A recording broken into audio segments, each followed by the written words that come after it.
Hello friends, good morning to all of you. मैं सत्येंद्र सिंह आपके लिए फिर से लेकर आया हूँ वन वर्ड सब्स्टिट्यूशन की सीरीज़ का अगला भाग। तो चलिए अब शुरू करते हैं देर न करते हुए। जैसे लिखा the study of maps, maps का अध्ययन, है ना।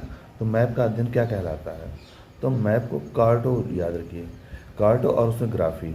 तो cartography means study of maps. तो मैप का अध्ययन कार्टोग्राफी होता है।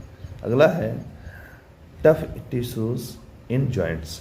जॉइंट्स में जो टफ टिश्यू होते हैं, है ना, तो जहाँ पर हड्डियों के जॉइंट्स होते हैं अपने, और उसमें उसको लिगामेंट्स से जुड़ी होती है ना हड्डियाँ किसी न किसी तरीके से, तो वही जो जॉइंट्स में टिश्यू जो हैं उनको क्या कहते हैं? वो होते हैं लिगामेंट्स होते हैं। क्या होते हैं? लिगामेंट्स होते हैं।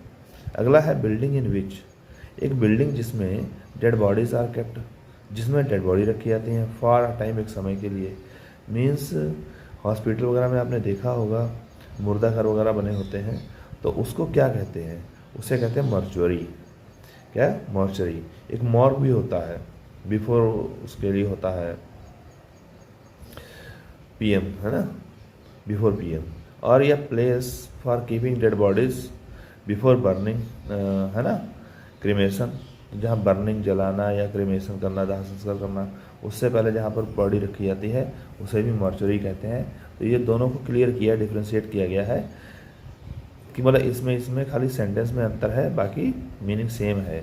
जो वन वर्ड बनेगा वो हमारा सेम बनेगा, मॉर्चरी ही बनेगा।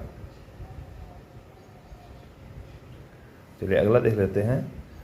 एक है a clinic for treatment.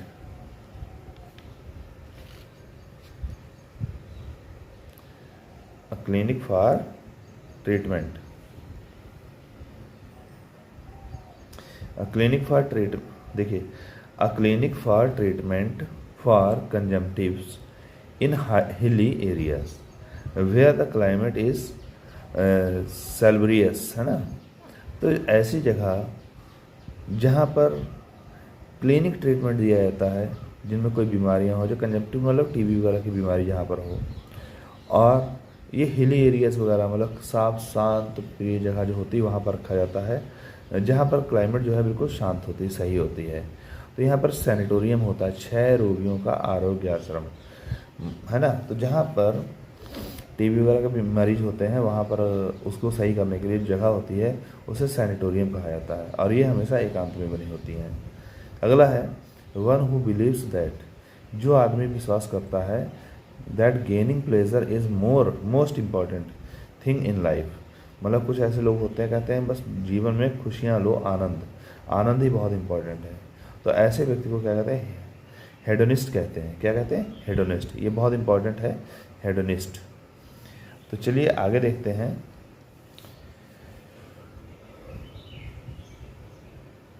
A person who has no understanding for arts civilized person, मतलब जिसके अंदर कोई इंटरेस्ट नहीं होती कला के लिए, तो ऐसे व्यक्ति को अनसिविलाइज्ड पर्सन भी कह सकते हैं, असभ्य व्यक्ति। और ऐसों को हमने एक शब्द दिया हुआ है, जैसे हम लोगों ने क्या है, फिलिस्टाइन, है ना। तो फिलिस्तीनी लोग जैसे नहीं होते, फिलिस्टाइन, क्योंकि अंग्रेज़ों में जो अंग्रेज लोग जो थे बड़े एडवांस थे, और फिलिस्तीनी लोग जो थे ये उनका विरोध करते थे जीसस क्राइस्ट का, तो इसलिए इनको वो लोग असभ्य मानते हैं ज़्यादा। अगला है one who breaks the established tradition and images, एक आदमी जो ट्रेडिशन की बातें जो हैं और इमेज जो है, ट्रेडिशनल इमेज बनी हुई हैं, उनको तोड़ता है, उनका खंडन करता है ना। ऐसा व्यक्ति जो पुराने रीति रिवाजों का, पुरानी मान्यताओं का खंडन करता है, उसको कहते हैं आइकोनोक्लास्ट। क्या कहते हैं? आइकोनोक्लास्ट। चलिए अगला देखते हैं। A person having deep study in language, एक आदमी जिसके अंदर गहरा अध्ययन होता है ना, जिसने गहरा अध्ययन किया होता है इन अ लैंग्वेज, भाषा में। तो ऐसा व्यक्ति जिसने भाषा में बहुत अच्छा गहरा अध्ययन किया होता है वो फिलोलॉजिस्ट होता है। क्या होता है? फिलोलॉजिस्ट।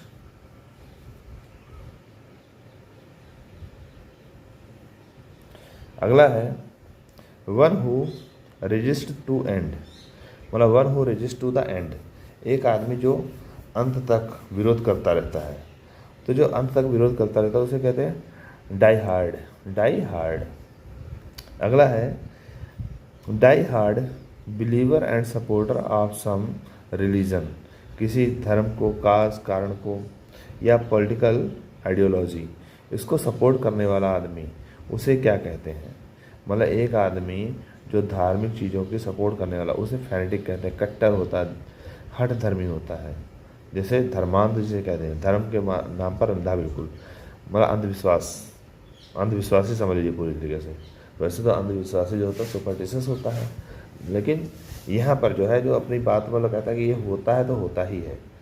अच्छा, वाइल्ड एंड नॉइजी डिसऑर्डर, एक जैसे वाइल्ड बहुत ही जंगली टाइप का असभ्य, एंड नॉइजी में शोरगुल वाला, डिसऑर्डर अफरा तफरी मची होती है, मतलब अव्यवस्था, तो इसे कोलाहल कह सकते हैं या हुल्लड़पन कह सकते हैं, उसे कहते हैं पेंडेमोनियम। ये पेंडेमोनियम वर्ड जो है ये किसने कॉइन किया था सबसे पहले? ये जॉन मिल्टन ने किया था। आप जानते हैं इसको, पैराडाइज लॉस्ट जो लिखी थी 1665 में आई थी, और उसको लिखने में 7 साल लग गए थे इनको। तो वही पेंडेमोनियम, उसी में सैटर्न ने जो बनाया था, एक जगह बनाई थी, वो पेंडेमोनियम होता है, जो शोरगुल से, चीखों से, पुकारों से भरा होता है। तो चलिए आज की वीडियो हम यहीं तक रखते हैं। आशा करते हैं आपको सही लगी होगी। अगर अच्छी लगे तो प्लीज़ लाइक सब्सक्राइब कीजिए।